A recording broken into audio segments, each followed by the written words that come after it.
Oh, hey, man. Oh, hey. And hey, whiskey again. Ah, yes. Another good Ooh. whiskey. Another good episode. Another episode of Rick and Morty in the books. Yep. This one, somehow even more ridiculous than all of the other episodes that have come before it. Serious. And this whole season has been ridiculous. Serious, yeah. This whole season is starting off on a very ridiculous note. Mm-hmm. I mean, it has to do with a bunch of freaking massive sperm. Yep. It's fucking weird, man. Yeah. I did see a couple of people reacting to this on Twitter. Yeah. And I'm after watching this episode, it's like, what the hell, man? I have to say, it was probably, in my opinion, the funniest episode of the season so far. Oh, yeah. Yeah, there's so many references and jokes and like little things, and then obviously the obvious things, and this one's just jam-packed with things that I thought were absolutely hilarious. Mm-hmm. But hey, you know what we do? We talk about whiskey, and then we talk about show. Yep. Well, we talk about beverage. We talk about alcohol. We talk about beverage, then we talk about show. Yes. And this week's beverage is whiskey, and that whiskey is Four Roses. Single barrel. Single barrel. Yes. So the base level Four Roses. This is one of my favorite whiskeys. So Yeah. I'm very happy that we're doing this one. So I'm very happy that you volunteered your bottle to do this one. I'm also very happy about that as well. Yeah. And yes, I don't mind because any excuse to drink this. Mm-hmm. So plus I don't like drinking alone, and drinking this by myself is just kind of sad. But 50%. So another 50%. Another higher 100 proof. 100 proof one. So another higher alcohol content. Always nice. When you get that higher alcohol percentage, you get more flavors. Mm-hmm. It's not as dumbed down. So what does it mean when it's single barrel? Single barrel? Usually that means that they're drawing from individual lots. Mm-hmm. So, normally when you make a whiskey, especially a lot of different, a lot of scotches do this where it's like they take, alright, it's a 10-year whiskey, Mm-hmm. so they're taking, predominantly from the 10-year-old barrels, but they could be drawing from 25-year-old barrels and 18-year-old barrels and 12-year-old barrels. Basically anything that's over 10 years. Yeah, the 10 is the bottom. The bottom, yeah. And it's kind of similar with bourbons. Yeah, I don't know. I'm tired. I figured. Can't give you a very succinct answer right now because I'm not really thinking about it. Yeah. If I was prepared for this question, I could have actually, kind of sprung it on you there. Yeah, well, prepared myself. You're my whiskey guy. I go to you for my answers about whiskey. Yeah, and normally that works really well. True. I can tell you that this whiskey tastes really good. Mm-hmm. Unlike the wild turkey that we drank last week, a bit too much of, I might add. Mm-hmm. True. This is more of your classic bourbon style. Mm-hmm. So, think along the lines of oak, cherry, vanilla. Mm-hmm. We don't have as much rye in this, so it's definitely got less of that grassy, hot flavor to it. It's very much in the veins of just classic bourbon. Mm-hmm. But it does a great job at really pronouncing those flavors that it wants Mm-hmm. to put forward. Yep. Yeah, and like as I said, this is one of my favorite whiskeys, and yeah, there's never a bad time to have a glass. A little black licorice too. A little bit. I definitely get a lot of like vanilla and the cherry. Yeah, those are your very classic bourbon flavors that you're going to get from the corn that's predominantly used for bourbon. Yeah. Yeah, Four Roses is solid. So what would you rate this out of 10, man? Oh man, out of 10. This is a good one, but it's nowhere near like some of the best bourbons and especially best whiskeys that I've had. If we were doing the single barrel select or the cask strength, the cask strength, yeah. I would rate this probably higher, but again, I'd have to actually drink those on the spot to tell you where I'd put it at the moment. This guy, I'd probably give it a solid 6.5. 6.5. Leaning towards the 7. Yeah. Because it's definitely a very good whiskey. And it's just, in the grand scheme of whiskeys, it's lower on the list for me. Alright, okay. I could see that. You have a very particular palate for whiskeys. Yeah. I know what I like. Yeah. Nothing wrong with that. Yeah. I'm gonna go... What would you rate this? I know it's one of your more favored whiskeys. It is. I'm gonna stick with 7.5. 7.5? I like this. This is about the same. A little leaning more towards 8. Yeah. But like this is like right there for me with like Wild Turkey. Yeah. Like I'll take either one really. I really like both. I mean, I'd probably go Wild Turkey because it's about $10-15 cheaper on average. Yeah. Which to say this is like usually between the $30 and $40 price range, depending upon where you shop and sales and blah blah blah. So very much an affordable bourbon. Oh yeah. When you start to get to the select and the cask strength, you're looking at $50+ bottles. So if you can find those for a good deal, definitely check those out. Yes. But if you want to give this a try, this is definitely a recommended. Definitely recommended. If you like bourbon, you like those kind of classic flavors, it's that higher proof, so it does pack a little bit more of a punch than a lot of traditional bourbons. Like if you're used to like Maker's Mark, Buffalo Trace, Elijah Craig, like this is a little bit higher on the alcohol scale, and therefore gives you just a little bit more for your money. Yep. So yeah, fantastic whiskey. Happy to drink it. Thanks yeah. for letting me partake. Yeah, anytime, man. Yeah. So let's talk about this insane episode of Rick and Morty. I know, Jesus Christ. This episode, man.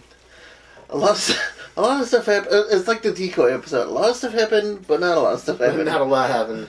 But I feel like this has more of an overarching impact. Yes. Towards the story going forward. Granted, we could go 2 more seasons without seeing any repercussions of this episode at all. Yes. But the fact that there's a horse Rick baby and Summer Morty baby. incest space baby. Oh no! Oh god, I can't believe they actually went through with that part. Yeah, dude, I couldn't believe it. That was. I couldn't believe it when it happened. I was like, oh no, they took it too far. We're definitely talking about this, assuming you've seen the episode. Because this episode starts with Morty fucking the machine, and ends with much larger consequences. Very much like an episode that happened before. Okay, so the Gazorpazorp episode. Yeah. Okay, so what I'm thinking is it says a week later. Like I'm thinking he filled that drum. Oh, that was all him. I mean, he had to have done a very decent amount. I'm thinking that was all him. Yeah. Like that was all just him. I love all the little deflections that he does while Rick's trying to do the test on it. Oh, I'm not much of a scientist if I don't test it out, you know. Like, yeah, measure twice, cut one. cut once, yeah. Yeah. You're putting ungodly, sci-fi power into it. Yeah, exactly. It's like, all right, what's actually going on here? Right. But the fact that Morty's able to deflect him enough to where he doesn't do it, it's just like... Just to piss him off just enough that he doesn't do it. Yeah. Oh, man, yeah. I love how they're, all the sperm are trying to bashing into cars. Like it's an egg trying to fertilize. Oh, yeah. That was a great touch for everything. Mm-hmm. I love... I mean, there's so many great little references. Oh, man. The chud. The chud. The freaking horse people. Cannibalistic humanoid underground dwellers. Yeah. If you didn't know what chud means. Chud. Yeah. Like that. That's like a really weird random B story that kind of goes on throughout the episode. And they reference it several times, which is hilarious. It's like this ongoing feud that we've never heard of. It's exactly. It's like, where has this been? 100 years? Really? 100 years? Where? Like, what? You'd think we would have heard about horse people by now. Yeah, exactly. It's like, wait, what? Really? Okay. And Beth had nothing to say about it, despite being a horse doctor. Yeah, the whole thing starting with going to the horse, sense. Her work. Yeah. And not one thing. Yeah.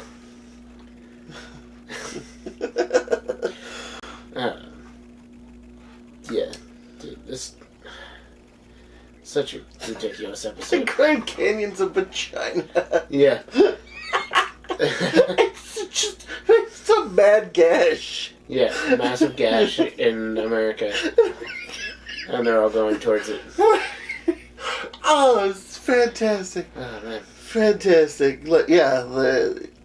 Everything that they talk about it, Beth is the only one that's really, we're gonna go to middle school with these jokes. And Jerry's the only one that doesn't get it at all. Yeah. Jerry's totally oblivious throughout this entire freaking episode. He's just pouring brittle water the entire time. It's... Fucking Jerry. God, you hate Jerry. So much. So much. I have to say my favorite quick little joke was the hand job solo.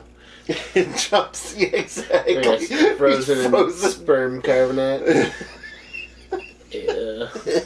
Gross. The character Blazin. I'm sorry, I got hand job soloed. Okay. The character Blazin was hilarious. Yes. We have all these throwaway marine characters, which is obviously... Which one's going to die first? Yeah. Oh, well, I can tell you what, that one over there is definitely not dying. That one's going to die for last. Yeah, that was my bet too, Morty. And yeah, out of nowhere, the whole bit that he's wearing his girlfriend's underwear, and she's a Sports Illustrated model. Kathy Ireland, yes, yes. And the whole part at the end where she shows up and talks to Morty about telling the truth. Yeah. And then when he does, she's all ew, that's perfect. Perfect. The fact that it was voiced by Christina Ricci just makes it that much better. Yeah. I'm gonna drink some more of this. Can't wait for her to be in anything else. I love her and everything. I love a lot of women. It's becoming a problem. It's becoming a problem? Yeah, okay, it has been a problem. If it was ever going to be a problem, it's already been a problem. I changed my phrasing, okay? Just had to make sure you actually thought about what you said first. Yes. I changed my phrasing, okay? It has been a problem. Yeah.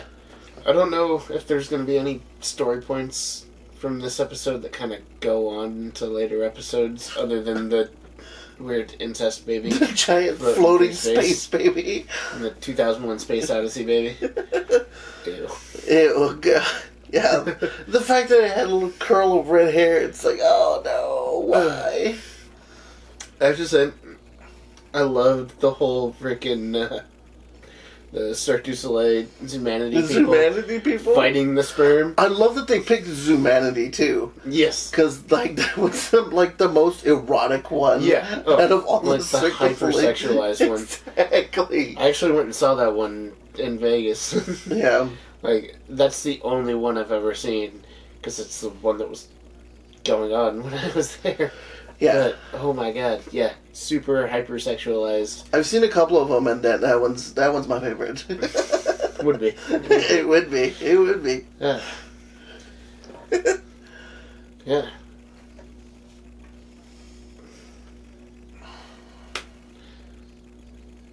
I don't know, man. I don't really have a whole lot else to say. Like, just rehashing jokes, really. Yeah, I mean, the loose slots thing on the beginning of when they're the going Mirage. into the Mirage, yeah. That was a good one. And then Summer talking about butt stuff. Yeah. I promise, I'll always wear a condom even when doing butt stuff. Even when doing butt stuff. It's like, wait, what? This season has been like hypersexualized. Oh too. yeah, entire thing. It's been hilarious. Like just how much sexuality. I'm still like, especially between this one and the last episode. Yeah. Like did he bang Planetina? It's implied. It is implied, but you never know. Like but does that mean that we're gonna get another Morty child? There's always that possibility. Right.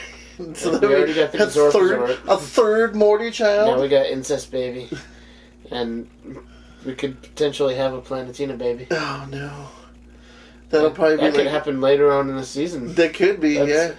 There we go. There's a prediction for you. There's a potential Planetina baby reveal. Yep. She's gonna show up out of nowhere, pregnant, trying to kill Morty or something. Yeah. All hormonal. It's like, how you did this to me? Oh, man. Like, she just, like, straight kills the diesel weasel. Doesn't even try to, like, any quips or anything. Yeah, no. Just straight kills him. Just, like, rips off his head or something. Yep. She turns, she's all pregnant. It's like, oh god, no wonder she killed him. Yeah.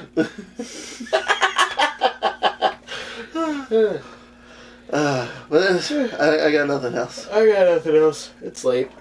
This is our second video shooting tonight. Yep. Probably was a bad idea. Well, this is probably one of the more fun ones, and it's going to be the shortest. It's definitely the shortest, that's for sure.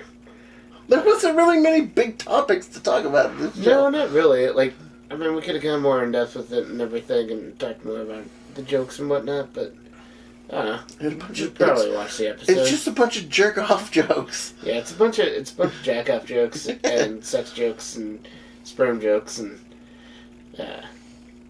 yeah, it's just kind of it's a ridiculous episode. Yes, it really By is. and far the most ridiculous episode we've had this season. Yes. And we had Mr. Nimbus in episode 1, so like the ridiculousness is just shooting off the charts. Yep, straight up. So excited to see how they make next week's episode even more ridiculous. With the Jerry and Rick episode. Yeah, another Jerry and Rick adventure. I'll make your pants, Jerry. No time. I'll make you pants in the car. Alright, well. Here's to you. Here's to me. Friends for life for sure is me. If by chance we disagree. I'm gonna take that shot. You do? Here's to me. Here's to me.